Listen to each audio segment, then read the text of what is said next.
Welcome, everyone, and thank you so much for joining us. I am Lori Wallach. I direct the Rethink Trade program at the American Economic Liberties Project. We are about to embark on a speedy guided tour of the Investor-State Dispute Settlement System, ISDS, and why and how countries in the Americas ought to exit this ISDS regime. In the name of getting everyone up to speed on this same page, and with apologies to all of the ISDS mavens who are with us, let me just quickly unpack what investor-state dispute settlement is.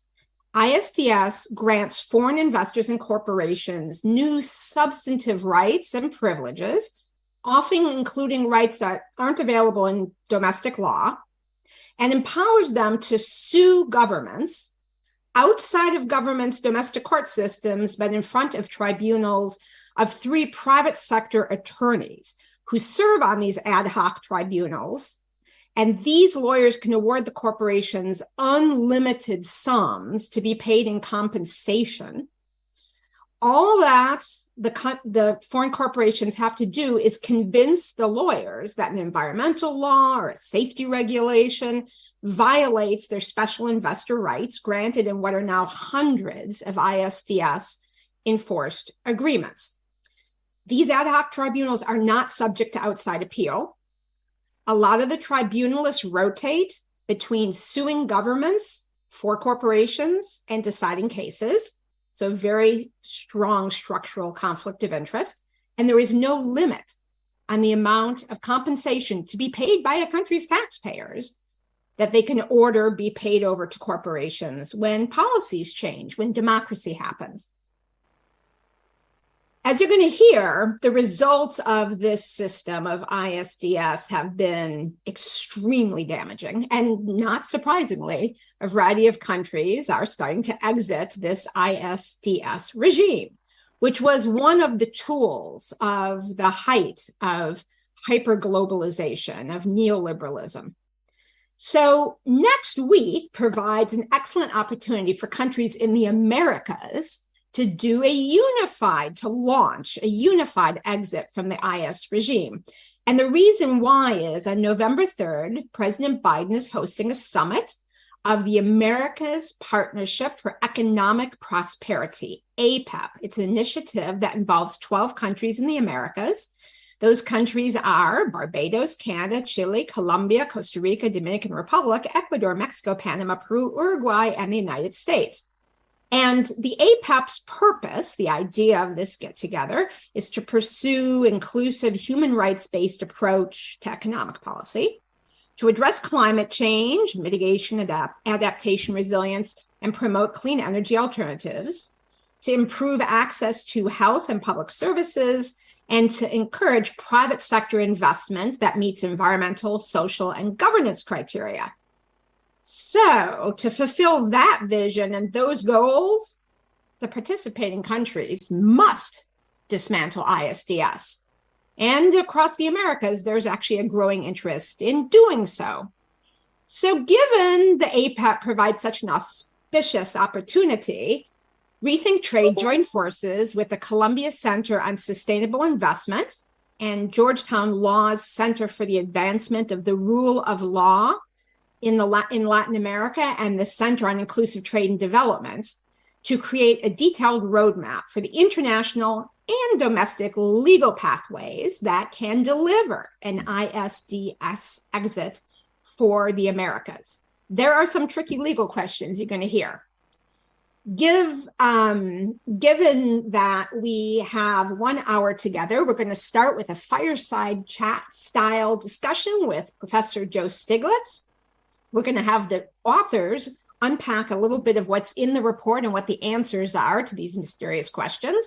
And then we'll have a closing from Senator Elizabeth Warren. So with no further ado, to set the context and get us started, Professor Alvaro Santos from Georgetown Law School will engage Professor Joe Stiglitz in a fireside chat, minus the fire. Among Joe Stiglitz's many roles is university professor at Columbia. He won the Nobel Prize in Economics and the John Bates Clark Medal. He is a former vice president and chief economist of the World Bank. He has had numerous other roles and contributions through his scholarship and advocacy. Professor Santos is the professor of law and faculty director at the Center for the Advancement of Rule of Law in the Americas, CAROLA, at Georgetown Law Center. He teaches and writes in the areas of international trade, economic development, transnational labor law, drug policy, and in 2018, he served as the deputy chief negotiator of the USMCA for the then newly elected AMLO government in Mexico. Professor Santos, if I can ask you to start, and thank you both, Professor Santos and Professor Stiglitz, please. Thank you so much, Lori, and good morning to everyone. Professor Stiglitz, it's really an honor and a pleasure to have you join us today in the launch of this white paper. Let me jump right into it. Starting in the early 90s, many countries in the Americas, and in fact in the world, went on an investment agreement signing spree. Just among the 12 countries that have agreed to participate in this Biden administration's initiative, the APEP, there are 43 investment agreements in force. And today, after many ISDS attacks on countries' environmental, health, or other public interest policies, it seems hard to believe that countries granted multinational corporations these special rights and the power to sue sovereign governments before arbitral tribunals to obtain these staggering sums of money in awards. You've written a lot about ISDS and share your perspective. So I wanted us to start with your view about why countries sign on to all of these agreements. What were the promised benefits of ISDS that led countries to be so active in signing these agreements? Oh, first, let me say what a pleasure it is to be here to discuss an issue that I've been engaged in for a very long time. I think to understand why they signed these agreements, I would begin by saying that they were under very aggressive pressure from the advanced countries. And those advanced countries were essentially doing the bidding of their big firms. And European countries have these agreements with their former colonies in Asia and Africa. They saw that as a way to protect their colonial era business interests. But the United States had these agreements with the many countries that we began to invest in. What we said to the developing countries, what we promised, was that it would bring more foreign investment. It was, in that sense, a key development tool. And bringing more investment would increase their incomes and help move them out of the poverty. The essential issue that was of concern at that moment of time many years ago was, or at least that was mentioned, was the problem of expropriation, where the governments take over the assets. But there have been very few expropriations, and the U.S. government and the World Bank provide insurance against expropriation. The agenda was actually much broader and much, I think, more invidious. And particularly, one of the interesting aspects is that the U.S. never considered the threats that these agreements could pose to its own domestic policies. It only saw them as a way to lock in favorable treatment for U.S. multinationals abroad. We know today, though, that these ISDS expand far beyond the scope of compensation for actual expropriation, and both in terms of the amount of money and the circumstances. It extended to what was called regulatory takings. Regulatory takings is whenever you pass a regulation that affects the value of an asset, it is referred to as a regulatory taking. The notion that firms should be compensated for that has been rejected by every branch of the U.S. government. I was in the Clinton administration where we fought strongly against those that wanted that kind of compensation. Congress supported us, and the courts have supported us. But that was where the concept really started.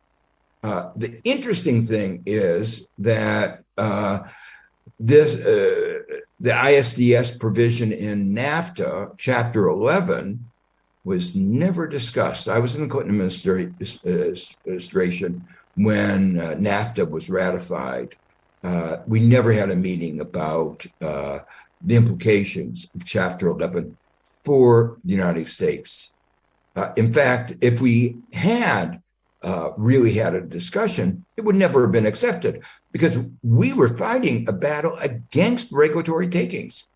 It was simply not realized that it gave all the rights to foreign investors and all the liability and responsibility to domestic governments.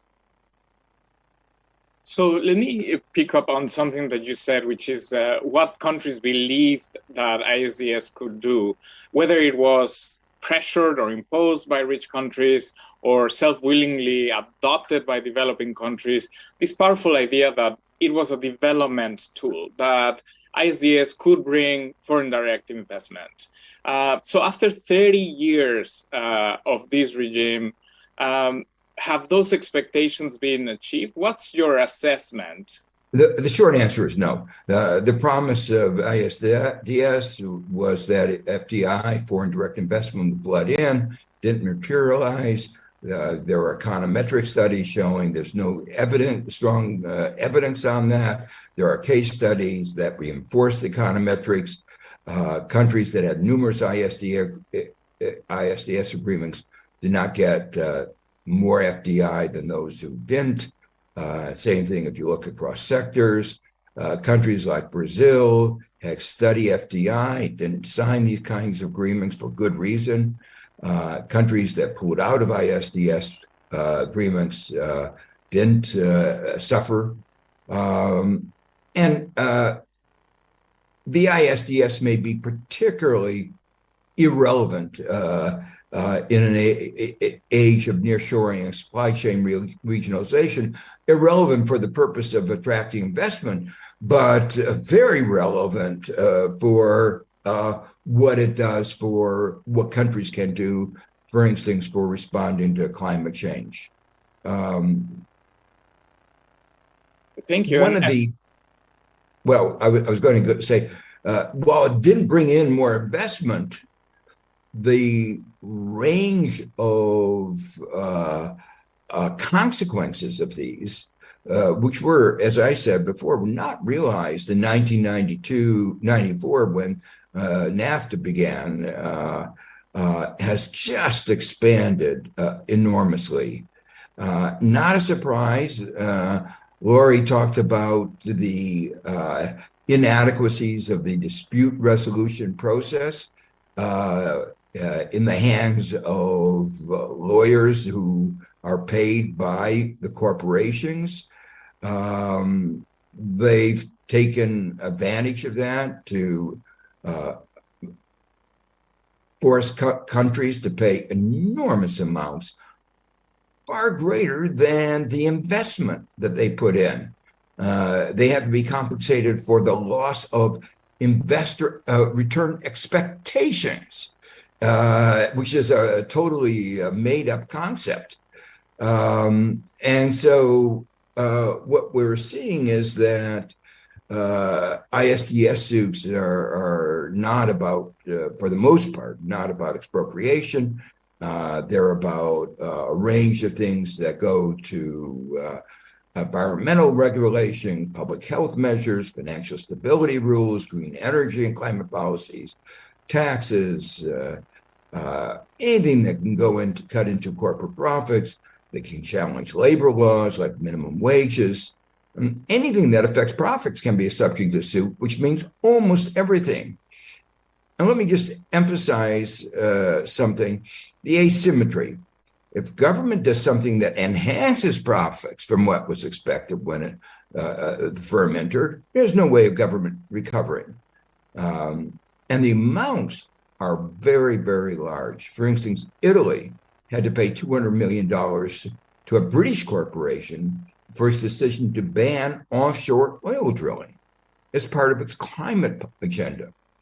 A Canadian company is seeking $15 billion of U.S. taxpayer money after President Obama declined to issue a permit for the construction of the transcontinental tar sands pipeline, which is called the XL pipeline. So ultimately, ISDS has become a powerful, secretive, and very expansive regime that has been weaponized to put corporate profits over public interest policies here and around the world. So let me ask you this. For the reasons that you just stated, many developing countries have begun to leave the regime, have exited with different degrees of success. But what we're seeing now is that rich countries have also started to move in a different direction. And the new USMCA is a good example of that, where Canada and the US eliminated their ISDS agreement and the US and Mexico drastically reduced it. Do you think that this offers an opportunity, and particularly in the context of APEP, the America's Partnership for Economic Prosperity, is this something that could help developing countries who are interested in doing this to do that? What would you suggest? Oh, I think this is a really important point. As I mentioned in the beginning, when NAFTA was passed, for instance, which was a very big provision of ISDS in Chapter 11 of that agreement, there was no one that thought the U.S. would be sued. The U.S., when it under Trump exited NAFTA and created a new agreement with Mexico and Canada, it didn't include Chapter 11 because it was beginning to be understood how invidious it was. Germany's had to pay large amounts over its energy policy. Now, ISDS is being viewed as one of the biggest threats to strong climate action. In fact, the numbers are amazing. A recent study concluded that if countries are to fulfill their commitments under the Paris Agreement, which doesn't go far enough, they may be liable to oil and gas corporations for $340 billion in future ISDS cases. So let me come to the main issue that we have today, and you mentioned it in terms of the discussion of the American Partnership for Economic Prosperity. The problems we've been discussing have been apparent for years. I've been writing about them. Lori's been writing about them for years. What makes these issues especially relevant now is that President Biden has launched this American Partnership for Economic Prosperity. And one of the main themes is fighting climate disaster and economic inequality, improving public health, strengthening democracy. To achieve any of these goals, ISDS has to go. It is a direct hindrance. The U.S. can be a key leader in this reform agenda, especially since the United States plays such an outsized role in getting its neighbors into the ISDS mess. With the U.S. free trade agreements and the bilateral investment agreements, it would be a great time to strengthen regional relationships to have the United States lead an America's-wide ISDS exit. Now, let me just make one final point. Launching this as a group exit would be very helpful in protecting our neighbors from one of the factors that leads some countries not to exit. That is the fear, not grounded actually with much evidence, but still it's a fear, that investors will see an individual country leaving the system as a signal of some sort, that they're not committed to the private sector and to good investment. When a block of countries exit together, there is safety in numbers. I think that's a very good note to finish on. Professor Stiglitz, thank you so much for joining us today and for sharing your perspective. Well, thank you. Let me now turn to Daniel Rangel, who's going to start us with the presentation of the white paper. Daniel is the research director of Rethink Trade, and we're very proud at Georgetown to count him as our alum. So, Daniel. Thank you, Alvaro. And thank you, Professor Stiglitz, for joining us and helping us setting the stage for this presentation of the white paper that we think that is very important right now. I had the pleasure to work alongside Alvaro and my other co-authors in this paper, and I'm going to be bringing them in to give a walkthrough of the reasons why it's so important to promote ISDS, to promote an ISDS exit through the APEP process, and give some of ideas of how to actually do it. So the first thing that we did in this project is try to map out the extent of the problem. And in order to do so, we collaborated with the CAROLA team that has developed very comprehensive databases, both on the investment agreements and the ISDS disputes that are related to Latin America. Then we adapted them to cover the APEP countries. And we got that number that Alvaro mentioned. Just among themselves, APEP countries have signed 47 BATs and FTAs with an ISDS clause, with 43 of them still in force. Those are the links that you are seeing in this graphic. And as you can see, many pair of countries have more than one agreement with ISDS-enforced among them. For instance, Peru and Mexico, or Canada and Peru. And this is because they maybe have an FTA, but also a VAT. And this speaks to the need to have some kind of systemic fix that would allow us to deal with multiple agreements at the same time. Having identified the universe of agreements that could be fixed through an APEP ISDS exit, we explored this country's experience with ISDS. And as you can imagine, the experience has not been a good one. ISDS is a costly and ineffective system of failed promises. APEP countries have been on the receiving end of 231 ISDS claims. That is 18% of all cases worldwide, which is a disproportionate number of cases considering the population of the countries that are involved.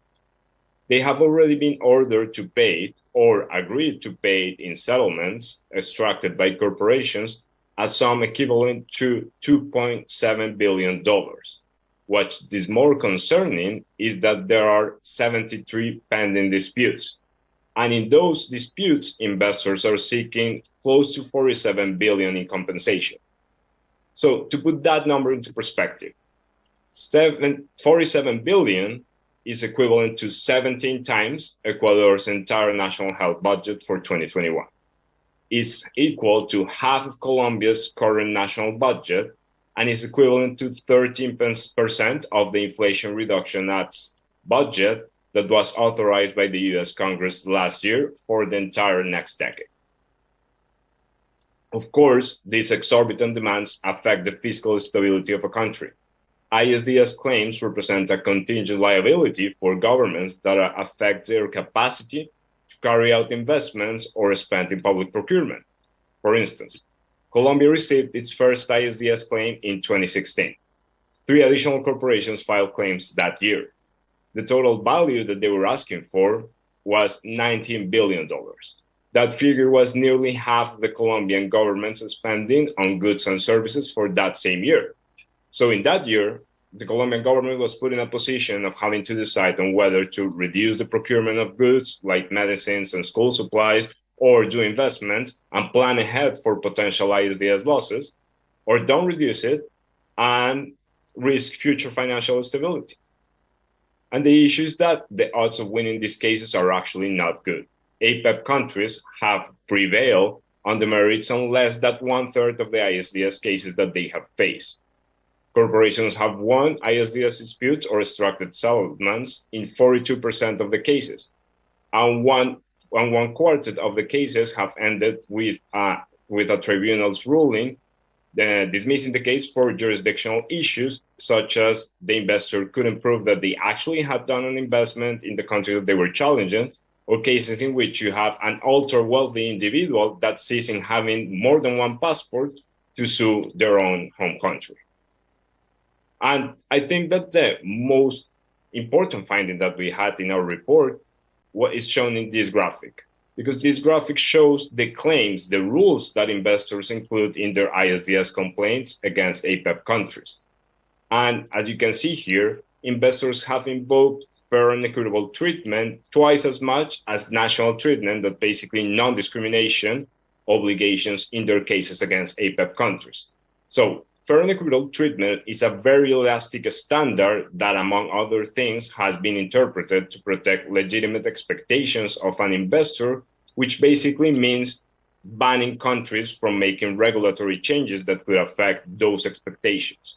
Similarly, investors have filed more indirect expropriation claims. Those are the regulatory takings that Professor Stiglitz was mentioning.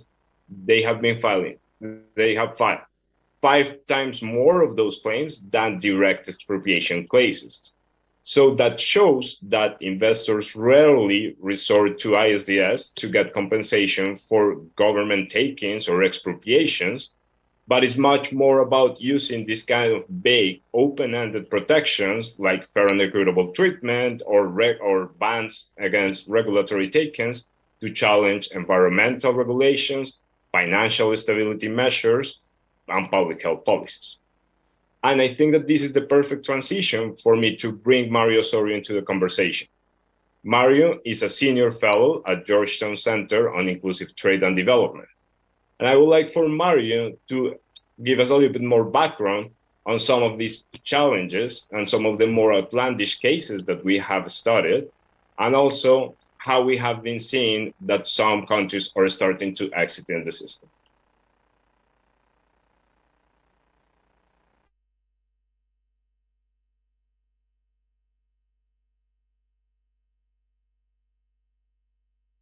I'm sorry, I was muted there, but thank you, Daniel, and greetings to everyone joining us online. The numbers Daniel shared regarding the Americas' experience with ISDS are impactful, illustrating the adverse consequences of ISDS-enforced agreements in the region, particularly for APEP nations. The ISDS regime has routinely led to large awards that place significant financial burdens on governments in the region. ISDS has seldom been used to claim protection from the kind of outright expropriation or gross denial of justice that the system ostensibly was set up to check, as Professor Stiglitz explained. Instead, as Daniel mentioned, its users often rely on vaguely worded and broad provisions found in investment agreements, such as those on fair and equitable treatment or indirect expropriation. As evidenced by the studies and cases outlined in our white paper, the ISDS regime grants powerful corporations and wealthy individuals the power to challenge democratic policies enacted in the public interest. There are many instances where the ISDS regime has been used against democratically enacted policies in the Americas and all over the world. And I encourage everyone to read our comprehensive report for a more thorough review. For my brief intervention today, I will focus only on a couple of examples pertaining to environmental protection in the Americas, given the urgency of the climate crisis and the significance of transitioning to green energy for humanity and our planet. My first example concerns Eco-Oro, formerly known as Greystar, a Canadian mining company that in 2016 initiated an investor state dispute against Colombia, following the Colombian Constitutional Court's decision to give full effect to a democratic law prohibiting mining operations in rare, high-altitude wetlands, which account for over 70% of Colombia's drinking water. The measures at issue in that case impacted a proposed gold mine that the Canadian corporation was developing, even though Eco-Oro had not received all the permits required to begin extracting gold. The company won its ISDS case under the Colombia-Canada FTA, despite the Colombian Constitutional Court's determination that the mine would have breached Colombian law, and despite an environmental exception provision included in the FTA justifying the measures adopted by the Colombian authorities to protect the wetlands ecosystem.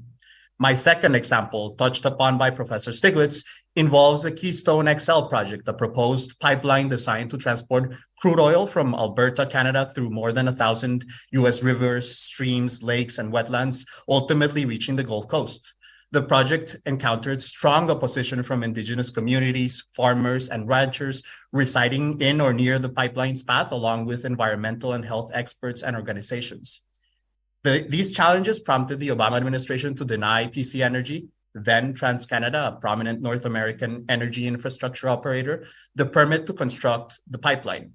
Although this move caused TC Energy to initiate an ISDS case, President Trump's election led to the project's advancement, with the permit issued and the case dropped.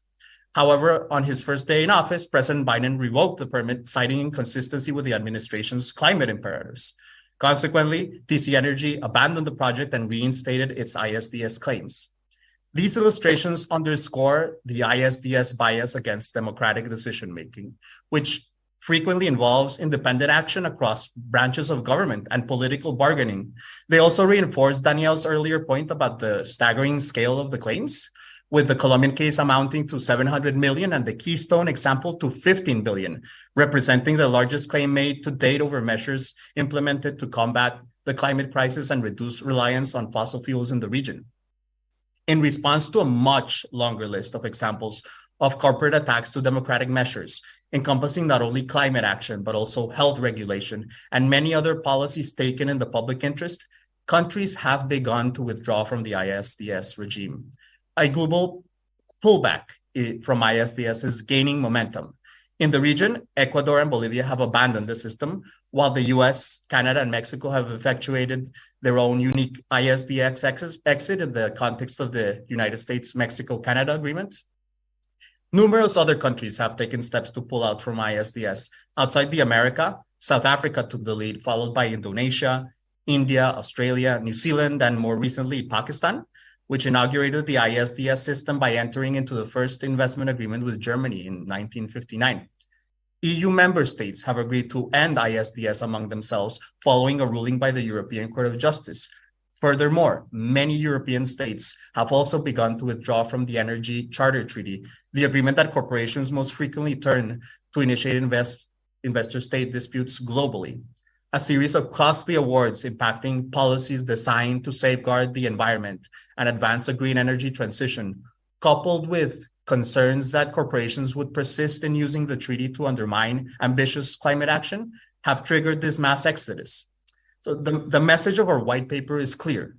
These actions by countries highlight a growing global trend concerning ISDS and emphasize the need for a form of hemispheric economic cooperation that aligns more closely with APEP's objectives of promoting sustainable and inclusive growth and fostering the development of new and improved tools rather than obstacles to address the challenges confronting countries today and in the years ahead.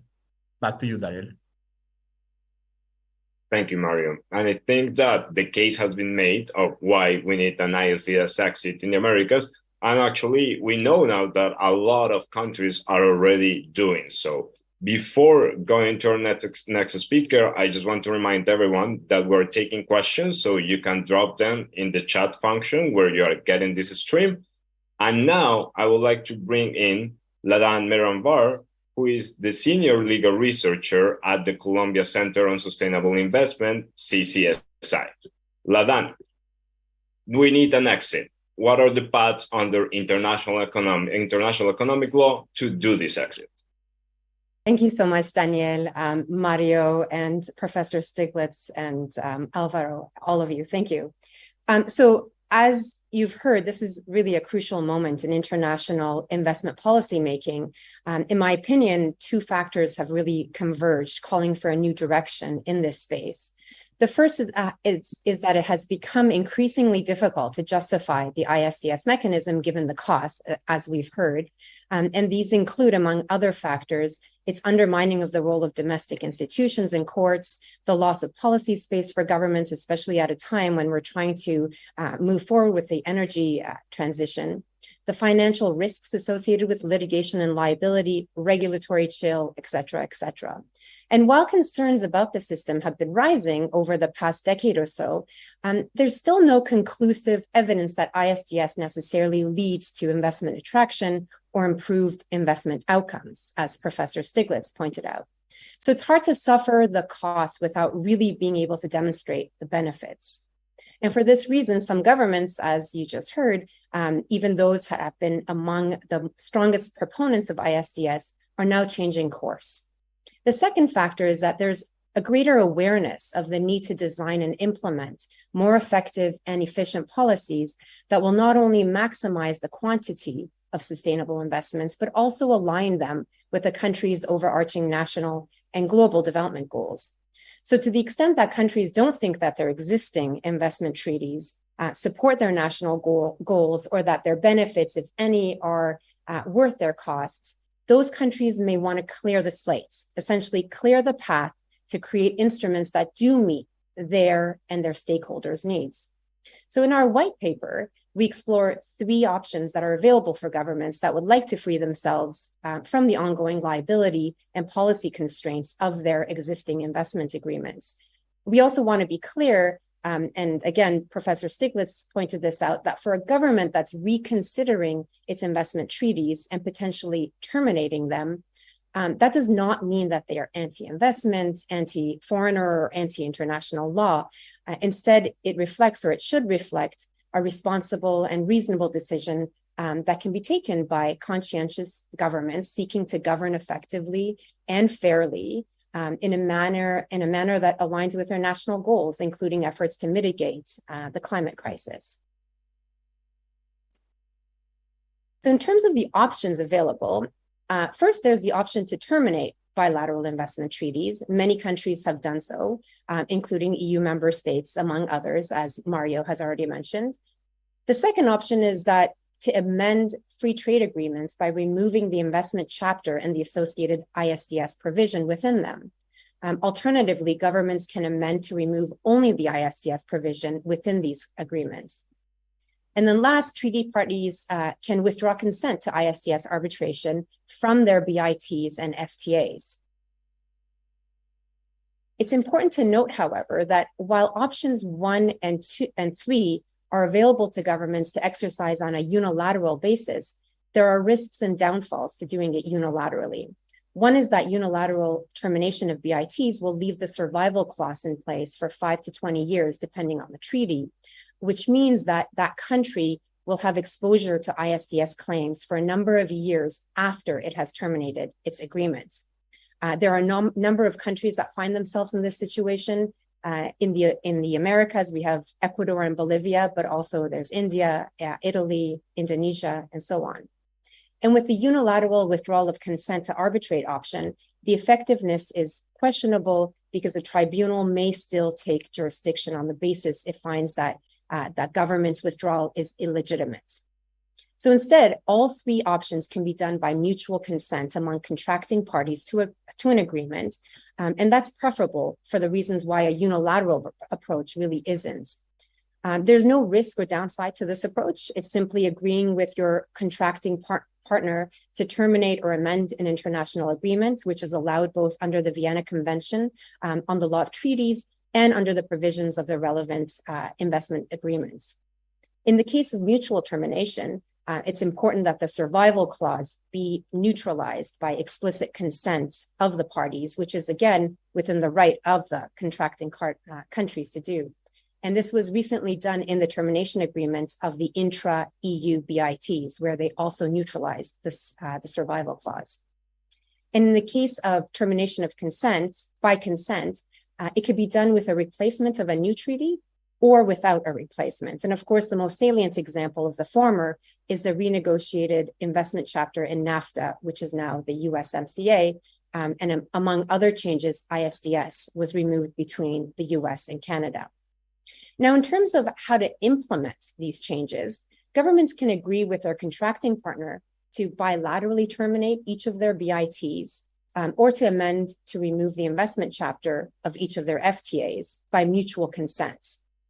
Or they can adopt a multilateral instrument that will allow each participating country, so in this case, the APEP countries, to indicate which of the three options outlined would apply to each of their investment agreements. And if there's a match between the two contracting countries, then that option takes effect for that particular BIT or FTA.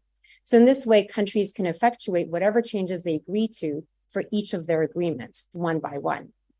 So I think that negotiating and adopting such a multilateral instrument into the APEP framework would really enable an efficient way to deal with all the relevant BITs and FTAs among the APEP countries through this consensual process. Thank you. Back to you, Daniel. Thank you, Ledan.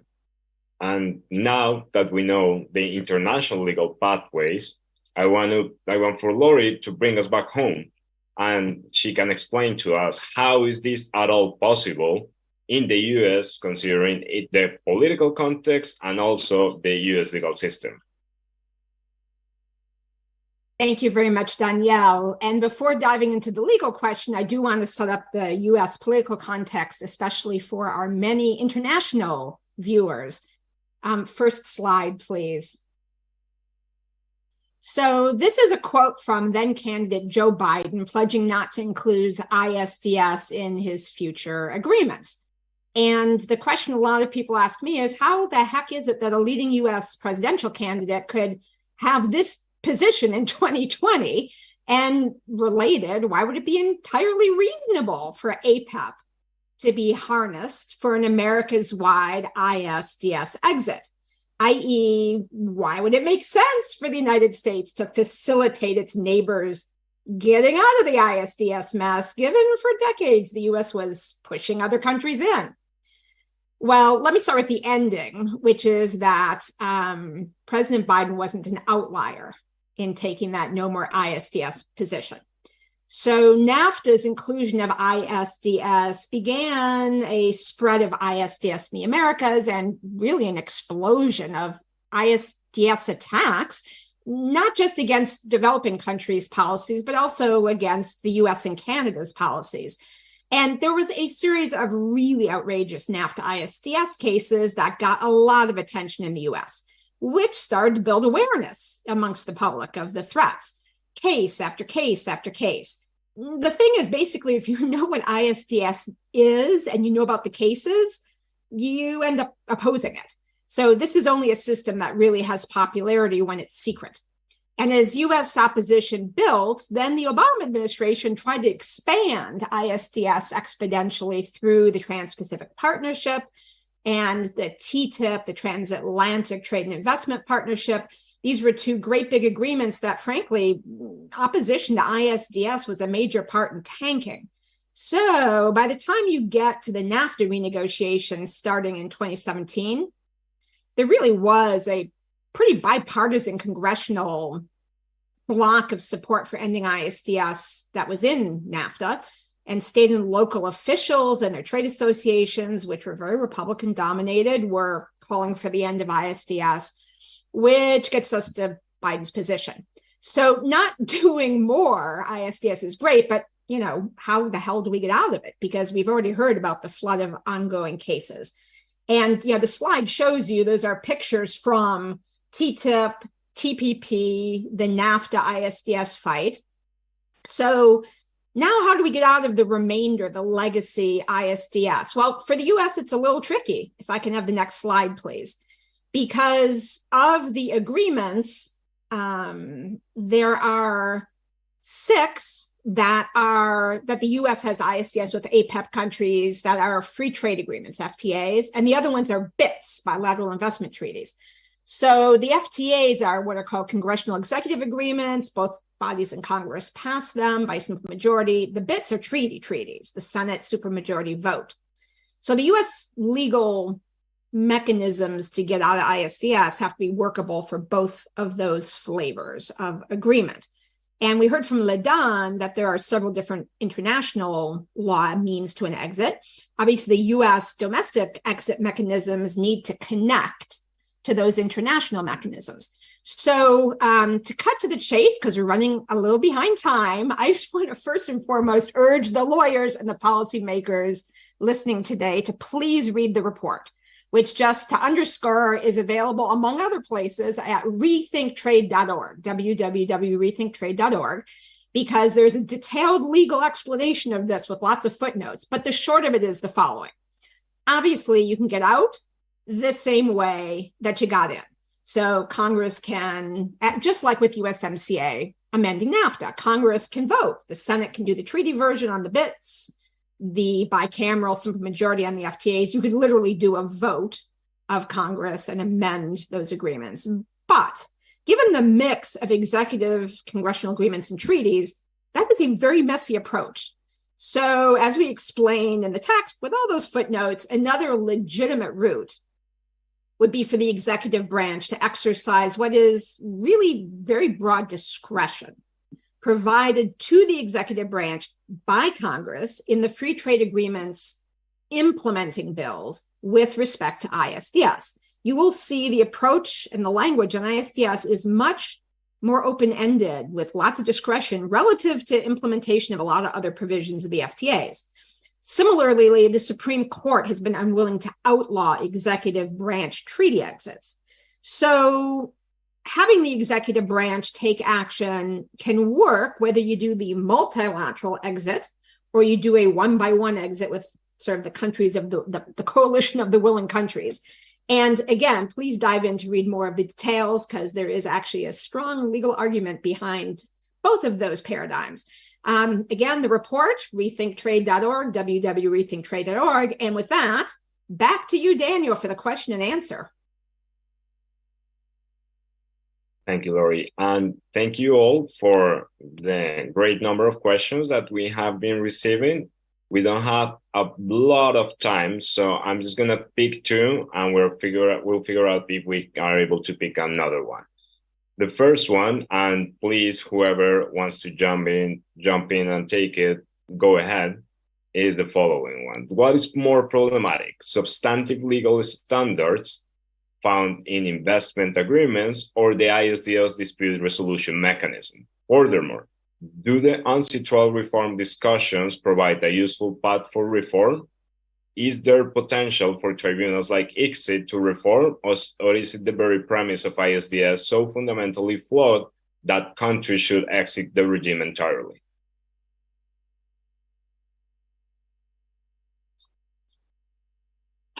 I will give the appetizer, which is yes and yes, probably not and no. So yes, the substantive rules are a problem and they need to be changed. You see that in the USMCA with respect to the US-Mexico redo, which whacks a lot of the most open-ended, regulatory takings-oriented claims. And yes, the procedure is fundamentally a major problem. And that gets to the second two questions, which is reforming around the margins of a system where only the investors and corporations have rights and only the governments have obligations is a nearly impossible circumstance. So to date, those international processes have not been enormously fruitful, is how I would put it, because of these structural issues. And other folks, please dive in. Let me add one thing. The agreements give more protections, more rights to foreign investors than they give to domestic investors. And that asymmetry is a fundamental flaw. If we think there should be some rights, they should be for all investors, whether they're foreign or domestic. And that is basically a fundamental flaw. It is terrible. The way they're implemented is not acceptable in the 20th or 21st century. And the fact that there is no limit, the way the damages are calculated is, I view as unacceptable. Those could be reformed, but the fundamental asymmetry can't be. We need a legal framework that applies to everybody. Another listener asked the question, do you think an exit in the Americas will lead to a ripple effect of wider exits around the world in Africa, Asia, etc.? Yeah, let me picture. Yes, I think the answer is yes. I mean, a number of years ago, some of the developing countries already started exit. I was had a lot of discussions with South Africa, which was one of the, they weren't able to get rid of that 20-year provision, but the clock stopped ticking. Once they exited, that meant that they could not be sued for new investments. And so, even if you can't get rid of that 20-year succession, it's important for countries to leave as soon as they can.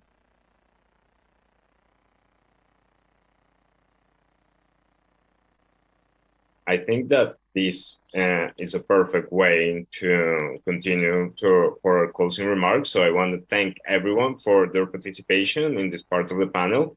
And over to you, Lori, so that we can hear from Senator Warren. So for closing remarks, Senator Warren, who is the senior senator from the state of Massachusetts, a 2020 presidential candidate, a member of the Finance Committee, which covers trade issues. And during the TPP debate, she was really essential in unpacking what ISDS is and educating and making aware and alert much of the US public to the threats ISDS poses. Senator Warren. Good afternoon, everyone. I am so glad to have a chance to join you all today. So congratulations and thank you to the teams at Rethink Trade, the Georgetown University Law Center, and the Columbia Law School, who worked so hard to develop this report and to bring us all together for this discussion. This report could not come at a more important time. Governments around the world are recognizing that the threat that ISDS poses to national sovereignty is real. The threat it poses to the environment is real. The threat it poses to workers is real. And the threat it poses to human rights is real. After decades of corporate lobbying to include ISDS in the United States trade agreements, I am so glad that the Biden administration is rejecting those calls and instead standing up for workers and for small businesses and for the environment. President Biden recognizes ISDS for what it is, a secretive, extrajudicial arbitration system that gives corporations special privileges far beyond those of ordinary citizens or even of sovereign governments. The Biden administration has said ISDS will not be part of any of the United States' future trade or investment deals. Great. But future agreements are only part of the battle. The U.S. is still locked into many pre-existing agreements that allow corporations to weaponize ISDS as a bargaining chip when we do something that they don't like. This means anytime we or our trading partners try to rein in abuses by giant corporations, all those companies have to do is file an ISDS claim for billions of dollars, then turn around and say, well, they'll drop the ISDS claim if our government will repeal its policies. A trading system that allows corporations to extort governments and actually even facilitates that extortion is just plain wrong. That's why this report is so critical. It gives us the step-by-step playbook on how to untangle the United States from this corporate spider web. I fought against ISDS during the Trans-Pacific Partnership fight. And I'm going to keep on fighting until every last one of our trade agreements is ISDS-free. So I am glad to have all of you as partners in this fight. Thanks. Thank you, Senator Warren. If anyone wants to view this program again or share it with others, you will find a recording at Rethink Trade's YouTube and Facebook pages, as well as the pages of the other participating groups. And please do take a look at the white paper, Turning the Tide, How to Harness the Americas Partnership for Economic Prosperity to Deliver an ISDS-Free Americas. Again, you can find that at rethinktrade.org. Now, with many thanks to the white paper authors, to Professor Stiglitz, and to Senator Warren, and to all of you for joining us today, thank you very much. And please stay informed. ISDS, we can make it go away across the entire Americas. Thank you.